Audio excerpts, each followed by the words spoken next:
और स्वागत है आपका अपने चैनल पर। दोस्तों, आज हम इतिहास फर्स्ट ग्रेड के एक महत्वपूर्ण टॉपिक अमेरिका का स्वतंत्रता संग्राम को लेकर जो है विस्तार से चर्चा करेंगे। तो दोस्तों, आप चैनल पर नए हैं तो चैनल को सब्सक्राइब कर लें और वीडियो को लाइक और शेयर ज़रूर करें। तो दोस्तों, शुरू करते हैं। अमेरिका का स्वतंत्रता संग्राम।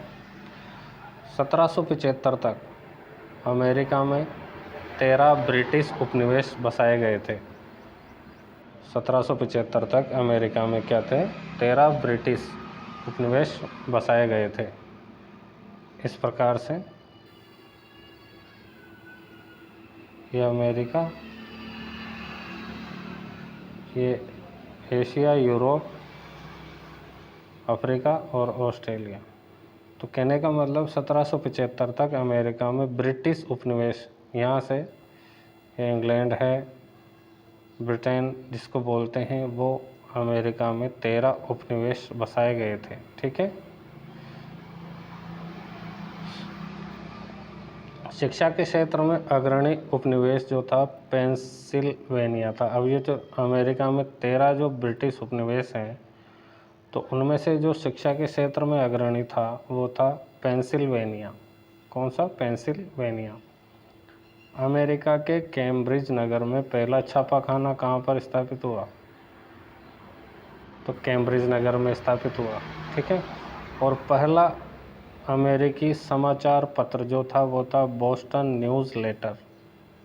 बोस्टन न्यूज़ लेटर 1704 में ये प्रकाशित हुआ।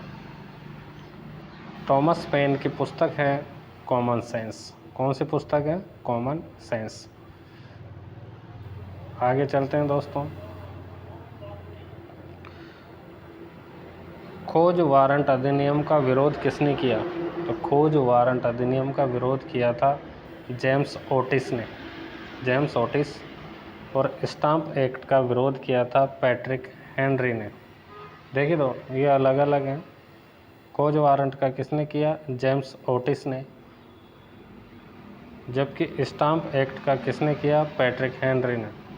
और पैट्रिक हेनरी जो था, उनका एक जो था नारा था, क्या सा नारा था? या तो मुझे स्वतंत्रता दो या मृत्यु दो। ठीक है।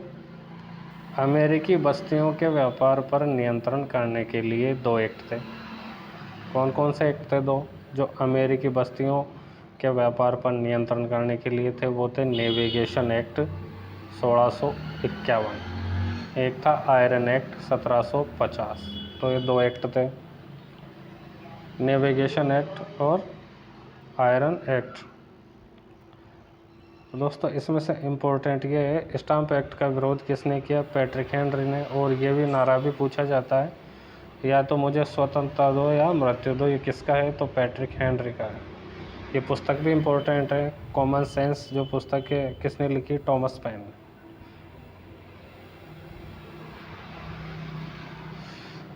लॉर्ड ग्रेनविले जो प्रधानमंत्री थे, उन्होंने उपनिवेशों पर, ये ब्रिटेन के प्रधानमंत्री लॉर्ड ग्रेनविले ने जो उपनिवेशों पर 4 एक्ट प्रस्तावित किए। कितने एक्ट? 4 एक्ट।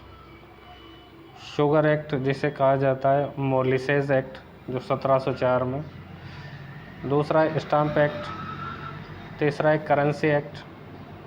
और चौथा है क्वार्टरिंग एक्ट। ठीक है। Sugar act, molasses act 1764, stamp act, currency act और क्वार्टरिंग एक्ट। तो शुगर एक्ट जो 1764 में प्रस्तावित किया लॉर्ड ग्रेनविले ने, तो 1765 में अगले ही वर्ष इसका विरोध किया किसने? पैट्रिक हेनरी ने। तो पैट्रिक हेनरी ने एक और नारा दिया, वो नारा दिया बिना प्रतिनिधित्व के कर नहीं। तो ये भी मोस्ट है कि शुगर एक्ट का या मोलिसेस एक्ट का जो विरोध किया किसने किया? पैट्रिक हेनरी ने किया। और उनका नारा बिना प्रतिनिधित्व के कर नहीं।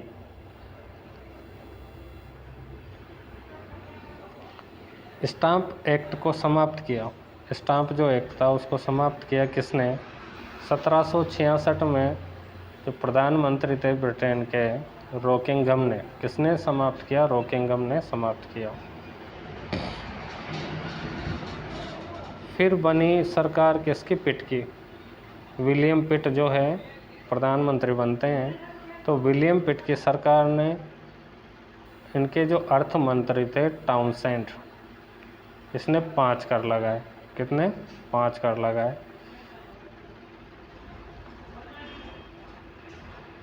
एक था कागज़, फिर शीशा, धातु, रंग और चाय। ठीक है, कौन कौन से लगाए? विलियम पिट की सरकार में जो अर्थ मंत्री था टाउनसेंड, उसने 5 कर लगाए। कौन कौन से? कागज़, शीशा, धातु, रंग और चाय, इन पर लगाए। तो कागज़, शीशा, धातु और रंग, इन पर जो कर था उनको तो 1770 में रद्द कर दिया। ठीक है, 1770 में रद्द कर दिया। लेकिन जो चाय पर कर था, तो लॉर्ड नाथ सरकार ने, फिर पीएम बनेंगे विलियम पिट के बाद, तो लॉर्ड नाथ सरकार ने चाय के अलावा सभी करों को समाप्त कर दिया। ठीक है भाई, टाउनसेंड ने तो 5 कर लगाए, कागज़, शीशा, धातु, रंग और चाय। लेकिन टाउनसेंड के बाद जब प्रधानमंत्री ये बनते हैं लॉर्ड नाथ, तो इन्होंने क्या किया? ये जो 4 कर थे, कागज़, शीशा, धातु, रंग, इनको तो रद्द कर दिया 1770 में। केवल चाय पर ही कर लगाए रखा इन्होंने। ठीक है, आगे बढ़ते हैं दोस्तों।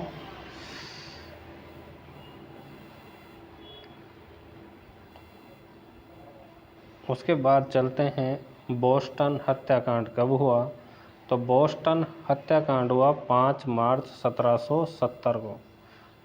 यह भी इम्पोर्टेंट क्वेश्चन है, एग्ज़ाम पूछा गया है कि बोस्टन जो हत्याकांड है उसकी डेट मतलब तिथि क्या है? तो 5 मार्च 1770। इसी प्रकार बोस्टन टी पार्टी 16 दिसंबर 1773 को किसके नेतृत्व में? सैमुअल एडम्स के नेतृत्व में ये गठित हुई। ठीक है, कब हुई बोस्टन टी पार्टी? 16 दिसंबर 1773 को सैमुअल एडम्स के नेतृत्व में। तो ये भी मोस्ट है। फिर उसके बाद प्रथम महाद्वीपीय कांग्रेस अधिवेशन जो हुआ फिलाडेल्फिया में।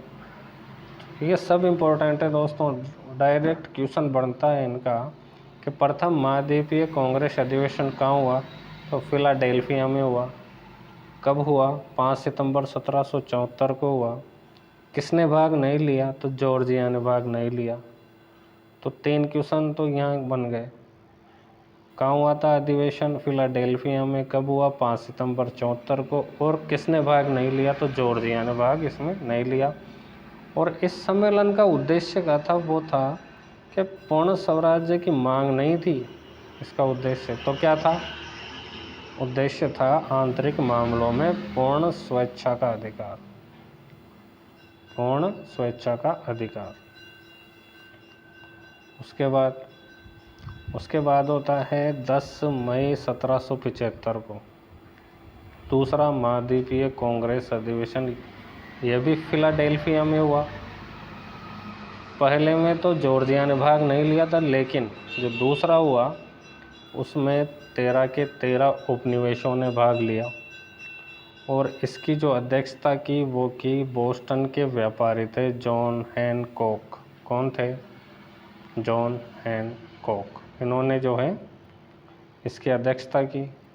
और इसी अधिवेशन में अमेरिका सेना का प्रमुख जो सेनापति बनाया वो बनाया जॉर्ज वाशिंगटन को। ठीक है, किसको बनाया? जॉर्ज वाशिंगटन को अमेरिका सेना का प्रमुख सेनापति बना दिया। ठीक है साहब, आगे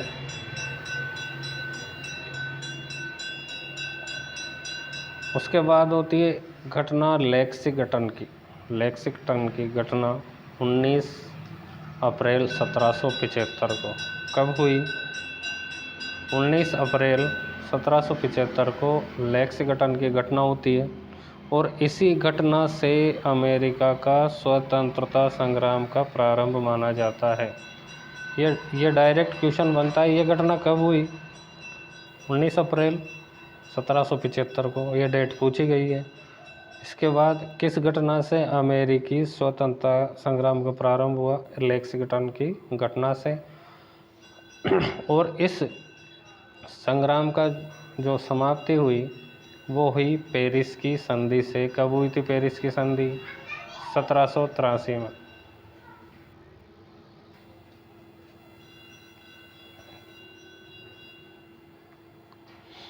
उसके बाद 1776 में लड़ाई होती है बंकर हिल की लड़ाई। ये डायरेक्ट क्वेश्चन आया हुआ है दोस्तों, किस किस के बीच हुई? तो विलियम हो और जॉर्ज वॉशिंगटन जो सेनापति थे अमेरिका के। तो बंकर हिल की लड़ाई होती है 1776 में, विलियम हो और जॉर्ज वॉशिंगटन। तो इसमें जॉर्ज वॉशिंगटन जो है हार जाते हैं और विलियम हो जीत जाते हैं। ठीक है। इसी लड़ाई के बाद अगले ही वर्ष 1777 में फिर युद्ध होता है साराटोगा का युद्ध। कौन सा? साराटोगा का युद्ध। इधर थे अंग्रेज जनरल बुर्गोयन। कौन थे? बुर्गोयन। और इधर वही वॉशिंगटन, अमेरिका सेना के सेनापति। तो इसमें क्या होगा, अब ये बुर्गोयन जो थे वो हार जाते हैं और वाशिंगटन जीत जाते हैं। बहुत बढ़िया, जीत गए साहब। बंकर हिल की लड़ाई में तो हार गए थे और साराटोगा की लड़ाई में ये जीत जाते हैं। फिर उसके बाद 19 अक्टूबर 1781 को यॉर्क टाउन का युद्ध भी होता है। ठीक है। 19 अक्टूबर 1781 को कौन सा युद्ध? यॉर्क टाउन का युद्ध। इसमें क्या हुआ, कॉर्नवालिस ने वाशिंगटन के समक्ष कॉर्नवालिस ने वाशिंगटन के समक्ष जो था समर्पण कर दिया। ठीक है, सरेंडर कर दिया। तो कौन से युद्ध में किया था कॉर्नवालिस ने वाशिंगटन के समक्ष समर्पण? यॉर्क टाउन युद्ध में। कब हुआ? 19 अक्टूबर 1781 को। चलो, फिर फिलाडेल्फिया में 13 उपनिवेशों के प्रतिनिधियों ने, फिलाडेल्फिया में जो सम्मेलन हो रहे थे और अमेरिका में 13 उपनिवेश थे, उनके जो प्रतिनिधि थे उन्होंने क्या किया, फिलाडेल्फिया में 4 जुलाई 1776 को स्वतंत्रता की घोषणा कर दी। ठीक है, 4 जुलाई 1776 को स्वतंत्रता की घोषणा कर दी।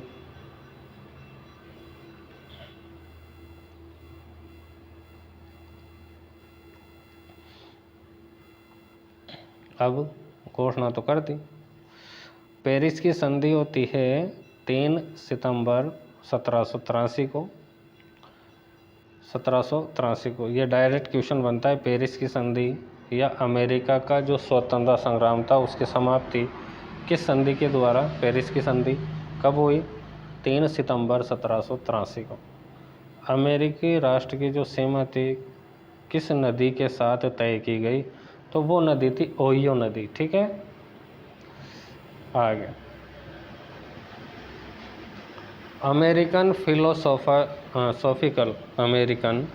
फिलोसॉफिकल सोसाइटी के जो संस्थापक थे वो कौन थे? तो बेंजामिन फ्रैंकलिन। कौन थे? फ्रैंकलिन। अमेरिकन फिलोसॉफिकल सोसाइटी के संस्थापक फ्रैंकलिन। अमेरिकी स्वतंत्रता संग्राम का जो घोषणा पत्र तैयार किया, तो कितने सदस्य थे उस समिति में? तो 5 सदस्यीय समिति द्वारा जो था ये घोषणा पत्र तैयार किया गया। कितने सदस्य? 5 सदस्य। ठीक है, और कब किया गया? 11 जून 1776 को। 11 जून 1776 को। अब जब 5 सदस्यीय समिति बनी घोषणा पत्र तैयार करने के लिए, तो इस समिति का जो मुखिया था वो बना कौन? जेफरसन। कौन? जेफरसन। ठीक है, उसके बाद दूसरा जो सदस्य था जॉन एडम्स, बेंजामिन फ्रैंकलिन, और इसने फिलोसॉफिकल सोसाइटी की स्थापना करी, रॉजर शर्मन और आर लिविंगस्टोन। ये 5 सदस्य थे। ठीक है, जेफरसन तो इसके मुखिया थे और फ्रैंकलिन ने जो था फिलोसॉफिकल सोसाइटी की स्थापना की थी? नवनिर्मित अमेरिकी संविधान पर जो अब नया संविधान बन गया, तो इस संविधान पर जो हस्ताक्षर हुए कितने हुए? 55 कब हुए? 17 सितंबर 1787 को, 17 सितंबर 1787 को। और ये जो संविधान था वो लागू हुआ कब? जून 1788 को। देखो, 17 सितंबर 1787 को 55 हस्ताक्षर हुए संविधान पर, और ये संविधान लागू होता है जून 1788, अगले वर्ष जून 1788 में। नई सरकार का गठन हुआ मार्च 1789 में, और जो प्रथम राष्ट्रपति बने वो बने जॉर्ज वॉशिंगटन। तो अमेरिका के जो प्रथम जो राष्ट्रपति बने, कौन बने? George Washington. और सप्तवर्षीय जो युद्ध था वो कब से कब तक चला? तो 1756 से 1763 तक। ये मोस्ट क्वेश्चन है, ये प्रश्न भी एग्जाम में आया हुआ है कि सप्तवर्षीय युद्ध कितने वर्षों तक चला, कब से कब तक चला? तो 1756 से 1763। तो दोस्तों, यह था अमेरिका का स्वतंत्रता संग्राम। इससे एक भी क्वेश्चन बाहर नहीं जाएगा, सभी जो हैं इम्पोर्टेंट है क्वेश्चंस इसमें। और वीडियो आपको कैसा लगा कमेंट करके बताएं। चैनल पर नए हैं तो चैनल को सब्सक्राइब कर लें, और वीडियो देखने के लिए आपका धन्यवाद। और मिलते हैं नेक्स्ट वीडियो में।